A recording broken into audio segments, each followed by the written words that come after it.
Hi there, my name is Heidi Ferris, and I'm a grad student right now at the University of St. Thomas in the Educational Leadership Program. I'm also an environmental STEM expert with Growing Green Hearts. Thanks for joining me today as we explore leadership. The two main resources I'm going to use are Psychology for Sustainability by Emil, Kroger, Scott, and Manning, and also Reframing Organizations, Artistry, Choice, and Leadership by Bowman and Deal. We'll see these woven throughout. Let's start with a picture.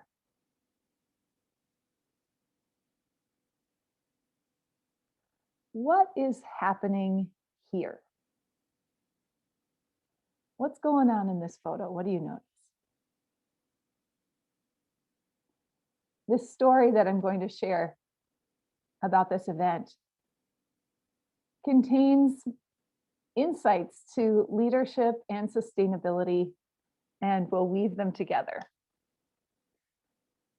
To start with, leadership frameworks and ecological systems have a lot of common ground, and those that interconnectedness is something I'm going to explore. So here in this picture was an event that took place August of 2020. A youth group, confirmation group from Peace Lutheran Church, as led by Pastor Heidi Ferris there on the right. They installed a rain garden, and they had worked for about 6 months to, first of all, decide on their service learning project and learn about the different structures of leadership within their community and within their church, as well as what are their gifts and talents as leaders, and how can they plug those into a community need. So this picture is near and dear to me because it represents a lot of the work that I do with environmental STEM in caring for land, air, water, and living things. I choose to do that through youth leadership. And this was just a prime example of that. So look how tired the faces are. It was a hot day. And the work behind them is with the wood chips and the plants. So it's the rain garden. You see the community members off to both sides supporting these young women in their vocational call to put a rain garden connecting the parking lot of the church to the wetland. And off to the south or left hand of the pictures, there's also a school. So they choose to support that school by putting in a lot of pollinator plants that are native plants with deep root systems, but they also support the rusty patch bumblebee, which is in the new Minnesota State bee. So a lot of interconnections here ecologically and with leadership frameworks. I'm going to stop sharing my screen, but I'd love to share with you some ideas about frameworks based off of my little boards here. They're whiteboards and they're remarkable. Get it? Remarkable? Well, there are 4 leadership frameworks according to Bowman and Deal. The first one I want to share with you is the structural frame. The structural frame is an organization's effort to align inside with outside. When I say inside with outside, I'm talking about inside needs communication, process, procedure, activities, and then outside needs like outside cultural or community pressures or opportunities. We can think of the structural frame with businesses as well as social groups, within a school, within a family. So structural frame and all 4 frames, their connection of people, place, and community. So structural frame is really about how to get things done, who is in charge of what are those processes and procedures. Now, if we think back to that story with the student leaders, they needed to go through church council. They also connected with their local watershed district in the county. They also worked to find funding through Thrivent Financial for grants. And so they learned a lot about how community works. They also had a chance to better understand the human resources frame. So human resources frame gets at what people do to and for one another. So how do people and organizations really work together? Human resources, resource strategies. If I were to just read a quick list here from our Bowman and Deal book, I like this list because it's concise, but it also has deep meaning.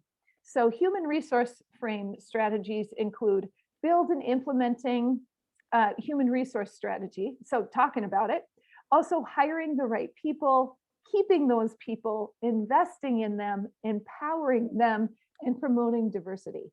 Now, by chance, the confirmation group that you saw pictured is all females, and they're about the same age. But the females in science is still a growing area. So the students were both interested in that. And then as my work with environmental STEM to tap into both their interests and lift up and empower those students as scientists in a church setting was really exciting to see. So we worked on how the people and the organizations worked together with those human resource strategies. So human resource framework is about being dynamic based on the people and the needs of that community. It's also the people involved in getting the people involved in the decisions, especially those that are marginalized, and lifting up diversity in decision making because they're often pushed to the side or don't know that they have a voice. And that leads us to engagement.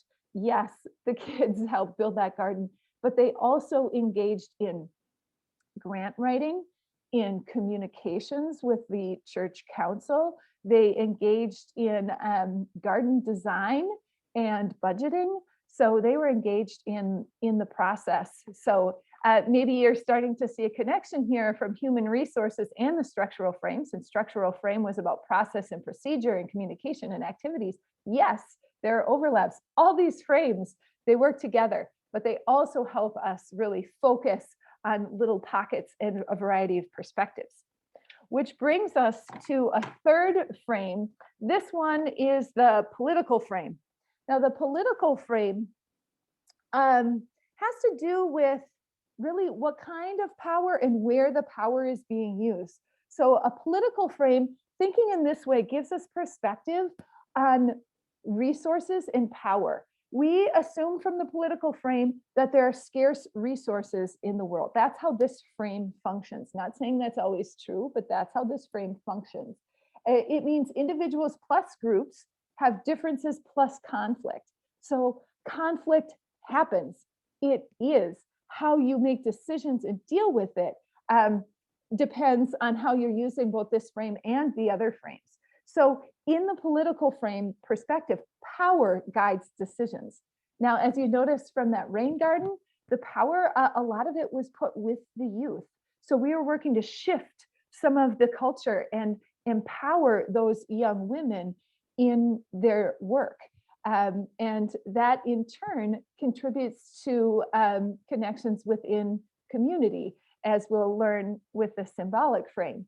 So power guides decisions. Now, this can be a positive thing, but it can also be very challenging. So is that power being used wisely? Is it being used justly? Is there power and privilege from gender, age, race, or class, which could actually look like oppression in the political frame if those are used unwisely or unjustly? Is there power in money? Is someone forcing decisions based on the pocketbook, or are people assuming they can't do something for a community good because they don't have the funding?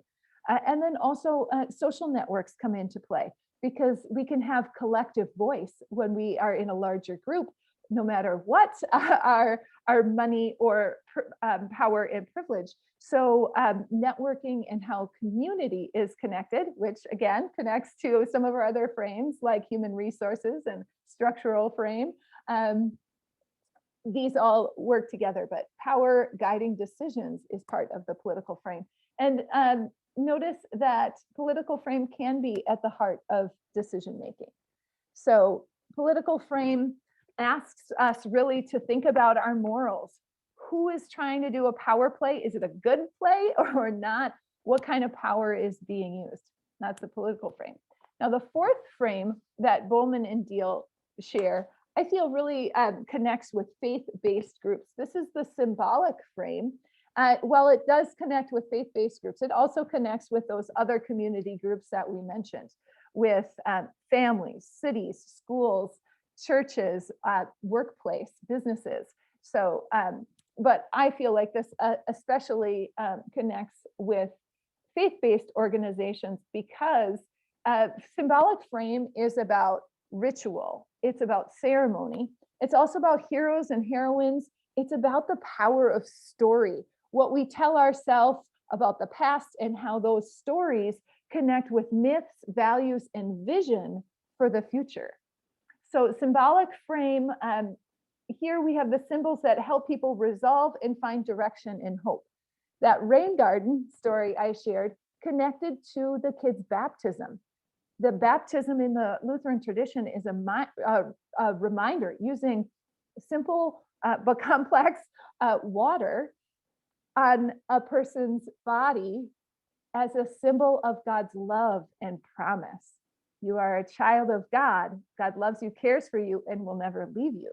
So the act of building a rain garden to help clean the water before it goes into the wetland, before it sinks into the ground and nourishes God's creation, is a symbol that the students worked with. And we did talk about different places in Scripture where water, as well as land, air, and living things, are all connected in God's creation.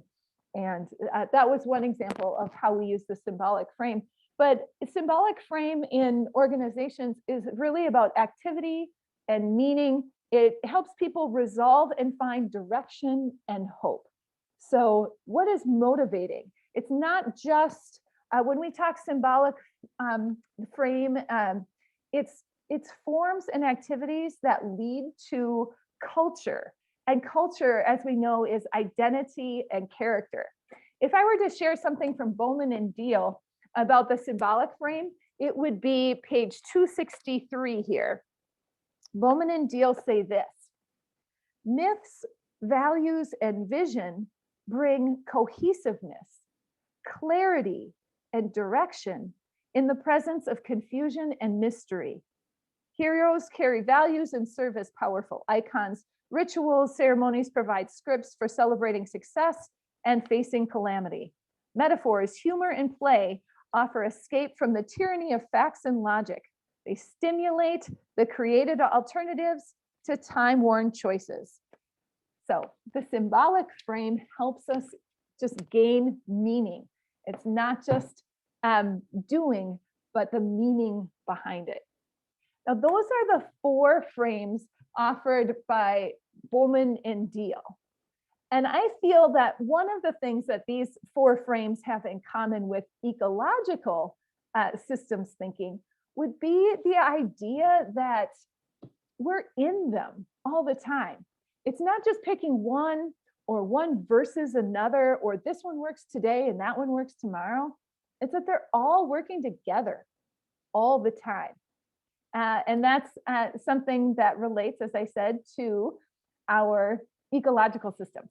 So I'm going to share again a little bit more about this story with our confirmation group leaders. Here they are, tired after months of working, leading, growing, and building that rain garden. It came to fruition. But also know that when we look at this project, there are interconnected systems with ecology too. So we're going to shift gears from the four frames from Bowman and Deal to thinking a little bit more about psychology for sustainability, because after all, it's not just an environmental problem, but a human behavior problem when we take a look at water quality, air pollution, climate change, food shortages, and other other issues that are impacting humans. So thinking about ecology as not just a science in a book or for these scientists, but as a human endeavor, especially human behavior. So here there are some pictures that went along with our project. There's a monarch butterfly on Liatris, it's sipping nectar. And notice a picture of the church parking lot in the lower corner there, the vehicles and the church behind, but all of that runoff water from the hard surface will go to this rain garden where the deep roots help to clean and filter the water, but those deep roots are also forming a carbon sink. They're taking carbon out of the carbon dioxide in the air and putting it into the ground, which in turn is building a strong, healthy soil.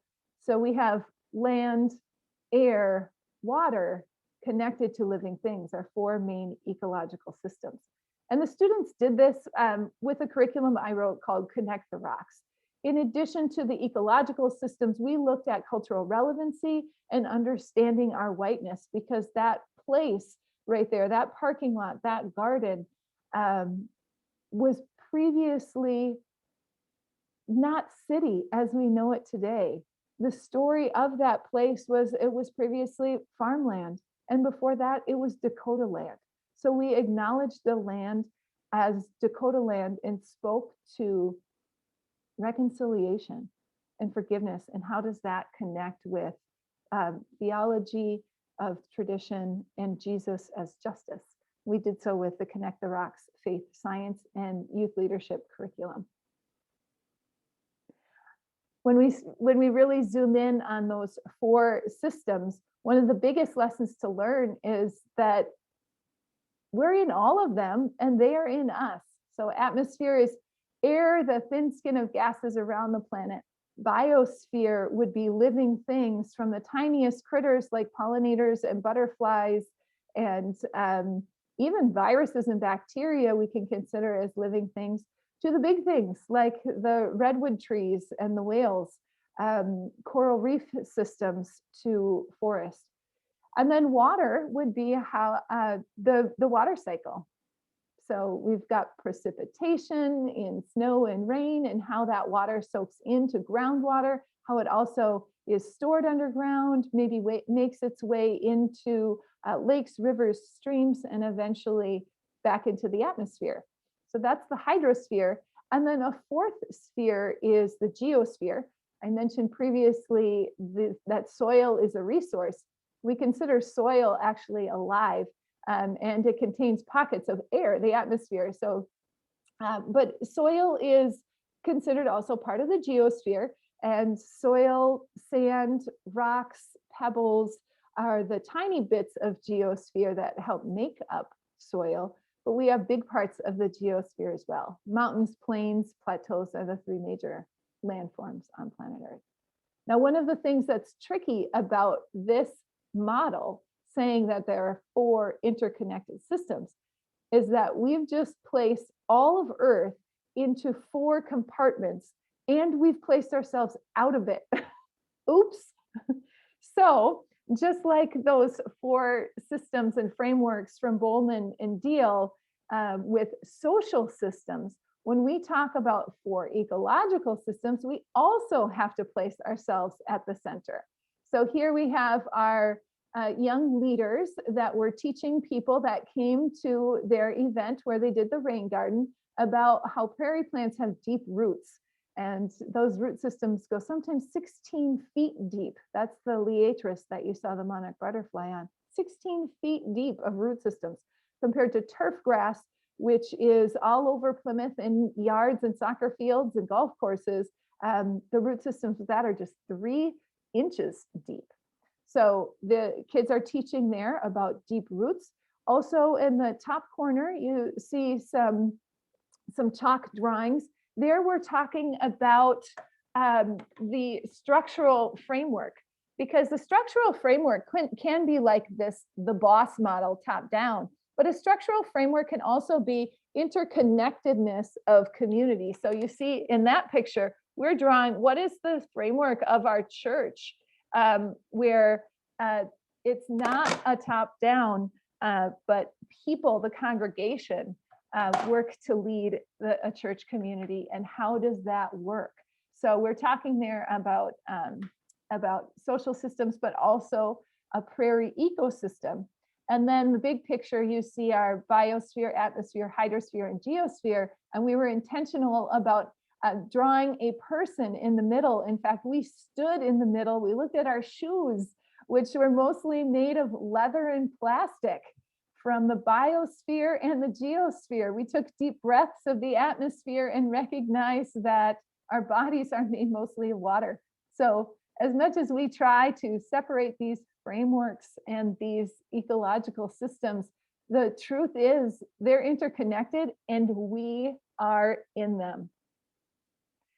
As written in Psychology for Sustainability, today's conscious choices will ultimately move us toward a future world in which policy and infrastructure help people develop more sustainable daily habits and green defaults that make ecologically responsible living even more widespread.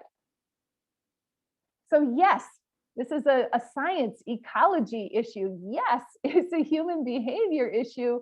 And yes, we can look at those systems together, as Bowman and Deal have done with the political frame, the human resources frame, the symbolic frame, and the structural frame.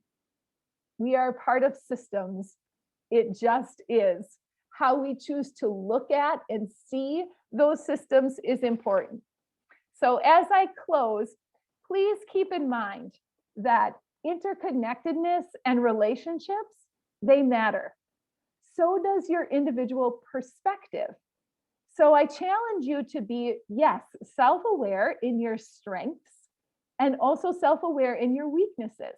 Which of those four frames are you likely to lean towards and see things through? Which are you least likely to see or gain that perspective? And then be intentional about perhaps visiting all four. And I would say the same thing with the ecological systems and interconnectedness. Yes, understanding that they are all four, land, air, water, and living things in us, through us, around us, but also which are we most likely to notice and which are we least likely to notice. So being self-aware of our strengths and weaknesses, and then of course, putting ourselves in those systems. It's great to have that balcony perspective, to zoom out, but it's also just reality that these systems are us. We are community, we are parts in systems working together.